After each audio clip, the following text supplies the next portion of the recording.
वक्फ कानून के खिलाफ बंगाल में फिर हिंसा। दक्षिण 24 परगना में पुलिस पर पथराव और गाड़ियों ने की गई तोड़फोड़। प्रदर्शनकारियों पर पुलिस ने किया लाठीचार्ज। हालात तनावपूर्ण, बड़ी संख्या में पुलिस बल तैनात। पश्चिम बंगाल में वक्फ कानून के खिलाफ प्रदर्शन जारी। सियालदह में आईएसएफ ने निकाला मार्च, कानून को निरस्त करने की मांग। पश्चिम बंगाल में वक्फ कानून पर हिंसक प्रदर्शन के बाद मुर्शिदाबाद में इंटरनेट सेवा की गई बंद। बीरभूम और मालदा जिले में हिंसा प्रभावित इलाकों में इंटरनेट सेवा रोकी गई। ममता बनर्जी पर सुधांशु त्रिवेदी का हमला, कहा इंडी गठबंधन और ममता बनर्जी के लिए संविधान का कोई महत्व नहीं है, अराजकता की ओर बढ़ रहा बंगाल। ममता सरकार पर बीजेपी सांसद समीक भट्टाचार्य का अटैक, कहा हिंदुओं के मां बहनों पर हो रहा अत्याचार, क्या बंगाल में हिंदुओं का जन्म लेना गुनाह है। मुर्शिदाबाद हिंसा पर बीजेपी सांसद जगदंबिका पाल का बयान, बंगाल में हिंदू परिवार कर रहे पलायन, हिंसा में राज्य सरकार का हाथ है। मुर्शिदाबाद हिंसा पर पश्चिम बंगाल अध्यक्ष सुकांत मजूमदार का बयान, स्थिति बहुत खराब, केंद्रीय बल रखकर सुधारे जा सकते हैं हालात।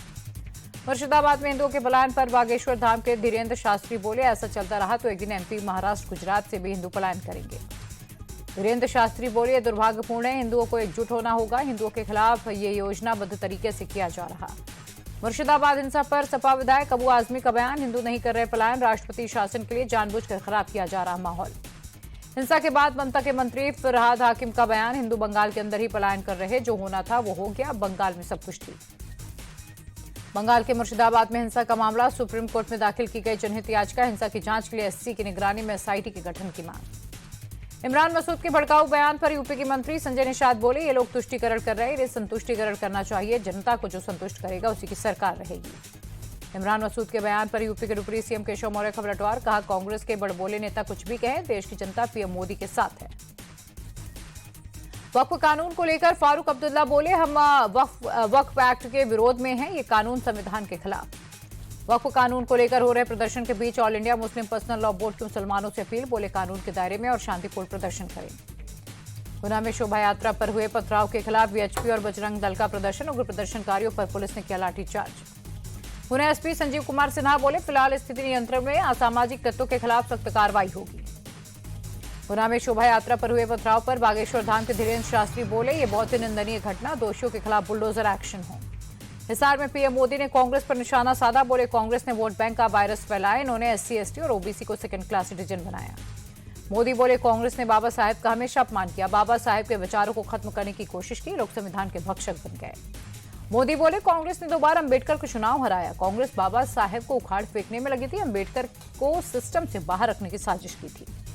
मोदी के बयान पर कांग्रेस अध्यक्ष मल्लिकार्जुन खड़गे का पलटवार, कहा पीएम मोदी सिर्फ बातें करते, बाबा साहेब के सिद्धांत को नहीं अपनाया। मोदी बोले, जब जब सत्ता पर संकट आए, कांग्रेस ने संविधान को कुचला, इन्होंने संविधान की भावना से खिलवाड़ किया। वक्फ को लेकर भी पीएम ने कांग्रेस पर हमला बोला, कहा कांग्रेस ने वक्फ एक्ट को संविधान से ऊपर किया, कांग्रेस मुसलमानों को पार्टी का अध्यक्ष क्यों नहीं बनाती। मोदी बोले, अब वक्फ की पवित्र भावनाओं का सम्मान होगा, कांग्रेस की नीयत मुसलमानों का भला करने की नहीं। हिसार दौरे पर प्रधानमंत्री नरेंद्र मोदी राज्य की कई विकास परियोजनाओं की शुरुआत की। पीएम मोदी ने हिसार से अयोध्या की उड़ान को भी हरी झंडी दिखाई, हिसार हवाई अड्डे के नए टर्मिनल भवन की रखी आधारशिला। हिसार में पीएम मोदी बोले, विकसित भारत और विकसित हरियाणा हमारी सरकार का लक्ष्य। हिसार के बाद यमुनानगर पहुंचे PM Modi, thermal power plant की आधारशिला भी रखी। पीएम मोदी बोले, बीजेपी की सरकार में हरियाणा में तेजी से विकास हो रहा, विकसित हरियाणा लक्ष्य और संकल्प। यमुनानगर में पीएम मोदी बोले, हरियाणा में आज विकास की गंगा बह रही, पूरी क्षमता और ऊर्जा से विकास के काम हो रहे। मोदी ने कांग्रेस पर निशाना साधा, बोले कांग्रेस के जमाने में हरियाणा में बिजली नहीं होती थी, आज अगर कांग्रेस का राज होता तो संकट बना रहता। हरियाणा में पीएम ने कहा, कैथल के रामगोपाल कश्यप से मुलाकात करते हुए पीएम मोदी ने उन्हें पहनाए जूते। 14 साल पहले रामलाल ने खाई थी कसम, नरेंद्र मोदी के प्रधानमंत्री बनने तक नहीं पहनेंगे जूते। पीएनबी घोटाले का मुख्य आरोपी और हीरा कारोबारी मेहुल चौकसी गिरफ्तार, बेल्जियम पुलिस ने मेहुल चौकसी को अरेस्ट किया। चौकसी पर $2 अरब के घोटाले का आरोप, 2 महीने से भारतीय जांच एजेंसियां बेल्जियम एजेंसियों के संपर्क में।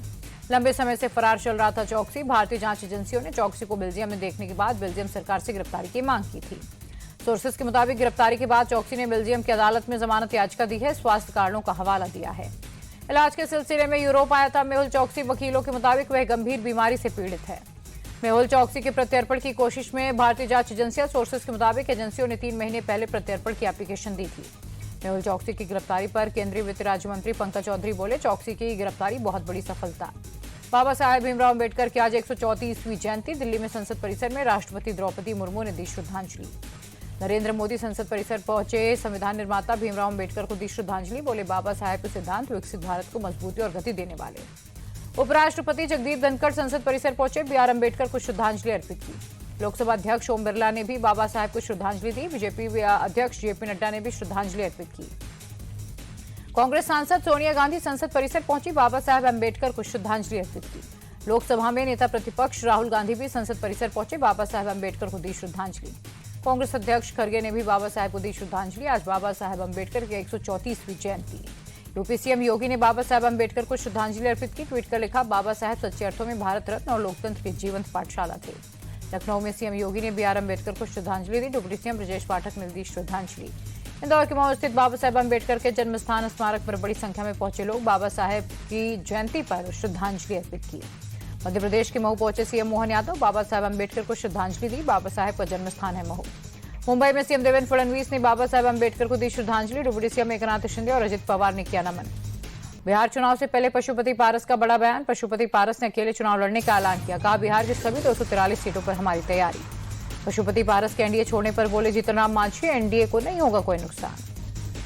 17 अप्रैल को पटना में महागठबंधन की बैठक से पहले कल दिल्ली में मल्लिकार्जुन खड़गे तेजस्वी यादव की मीटिंग। बिहार विधानसभा चुनाव को लेकर होगी चर्चा। खड़गे तेजस्वी यादव की बैठक पर बिहार कांग्रेस का बयान, सीट बंटवारा, सीएम चेहरा समेत कई मुद्दों पर बात करेंगे। सम्राट चौधरी के नेतृत्व में बिहार में सरकार बनाने वाले हरियाणा सीएम सैनी के बयान पर तेजस्वी यादव को पलटवार। बोले, ये लोग आपस में ही नूरा कुश्ती करते रहेंगे, सीएम कौन बनेगा ये तो बताएं। तेजस्वी बोले, एनडीए की खटारा गाड़ी पर जनता सवार नहीं होगी, बिहार में आरजेडी की सरकार बनना तय। हरियाणा सीएम नायब सिंह सैनी के बयान पर सम्राट चौधरी बोले, अभी नीतीश कुमार के नेतृत्व में एनडीए की सरकार है और आगे भी उन्हीं के नेतृत्व में सरकार बनाएंगे। तेजस्वी यादव अपने विधानसभा क्षेत्र राघोपुर पहुंचे, दलित कार्यकर्ताओं के साथ सत्तू खाया। मोतिहारी में लालू यादव के करीबी विधायक मनोज यादव के खिलाफ एफआईआर दर्ज। सड़क निर्माण में बाधा डालने, दबंगई दिखाने के आरोप में मामला हुआ दर्ज। कांग्रेस अध्यक्ष खड़गे ने बीजेपी पर निशाना साधा। बोले, बीजेपी सरकार लगातार शिक्षा का बजट घटा रहे हैं, लोगों की शिक्षा में रुचि नहीं। अखिलेश यादव का बीजेपी पर निशाना। कहा, गोली मारने का बीजेपी का पुराना षड्यंत्र। ये वो लोग हैं जो हिंसा पसंद करते हैं। दिल्ली में अखिल भारतीय फॉरेंसिक विज्ञान शिखर सम्मेलन 2025 का आयोजन। गृह मंत्री अमित शाह भी शामिल हुए। बोले, आपराधिक न्याय प्रणाली को पुख्ता करने के लिए फॉरेंसिक विज्ञान सबसे उपयोगी। अभिनेता सलमान खान को फिर जान से मारने की धमकी मिली। व्हाट्सएप के जरिए वर्ली ट्रांसपोर्ट विभाग के आधिकारिक नंबर पर धमकी भरा मैसेज आया। धमकी भरे मैसेज में सलमान को मारने और उनकी गाड़ी को बम से उड़ाने की धमकी। वर्ली पुलिस ने केस दर्ज कर मामले की जांच की शुरू। धमकी मिलने के बाद सलमान खान के घर की सुरक्षा बढ़ाई गई। भारी संख्या में मुंबई पुलिस के जवानों की तैनाती। जम्मू कश्मीर के किश्तवाड़ में मारे गए आतंकियों के हाइडआउट का खुलासा। जमीन में सुरंग बनाकर छिपे थे आतंकी। 15 दिनों का खाना, वाईफाई सेट और जीपीएस हुआ बरामद। छत्तीसगढ़ के बीजापुर में नक्सलियों की बड़ी साजिश नाकाम। सर्च ऑपरेशन के दौरान 5 आईडी बरामद। सुरक्षा बलों ने किया डिफ्यूज। नीमच की घटना पर बोले सीएम मोहन यादव, सरकार ऐसी घटनाओं को नहीं करेगी बर्दाश्त, आरोपियों पर होगी कार्रवाई। गुजरात तट पर एटीएस और कोस्ट गार्ड का ज्वाइंट ऑपरेशन। पोरबंदर के पास से 1800 करोड़ की 300 किलोग्राम ड्रग्स हुई जब्त। गुजरात के भरूच में आग का तांडव। कंपनी में लगी भीषण आग, आसमान में छाया धुएं का गुबार। दिल्ली के गोकुलपुरी में विश्व हिंदू परिषद की महापंचायत। हिमांशु की हत्या के विरोध में हिंदू संगठन का प्रोटेस्ट। महापंचायत में हिमांशु को इंसाफ दिलाने की मांग। साहिल और शाहरुख पर हिमांशु की हत्या का आरोप है। यूपी के कासगंज में युवती के साथ गैंगरेप के मामले में एक्शन। पुलिस ने 8 आरोपियों को गिरफ्तार कर भेजा जेल।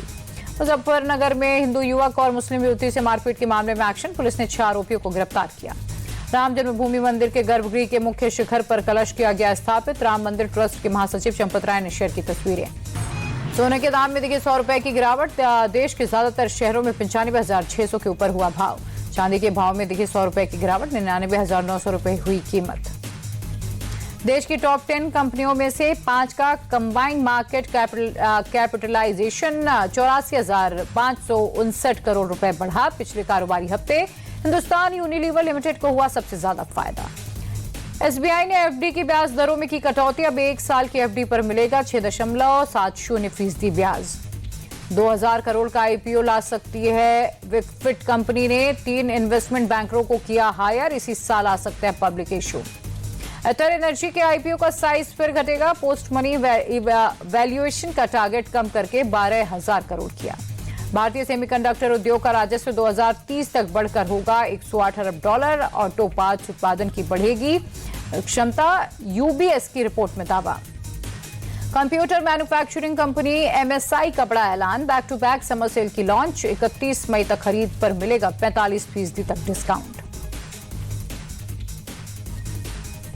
अपकमिंग फिल्म केसरी 2 और जलियांवाला बाग की रिलीज से पहले गोल्डन टेम्पल पहुंचे अक्षय कुमार, मंदिर में टेका मत्था।